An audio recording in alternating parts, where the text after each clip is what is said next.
Love and joy should be connected. Okay? The more you love, the more you have joy. Okay? The more na nagmamahal ka, the more na mas masaya ka. Pero bakit nasaktan ka? Okay? Nagmahal ka naman, sobra-sobra pa nga.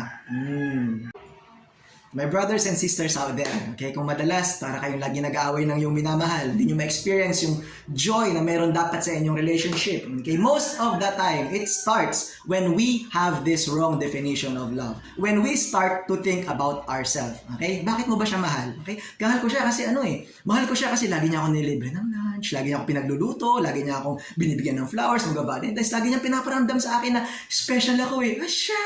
Okay? If you always think about yourself, you will end up hurting yourself. Boom. Okay?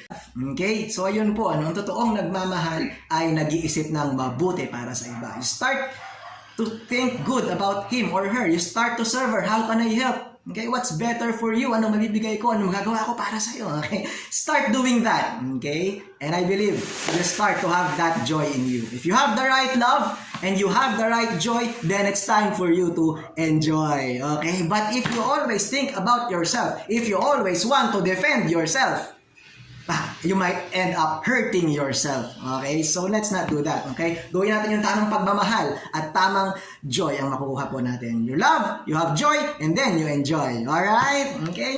Thank you for listening and God bless you all.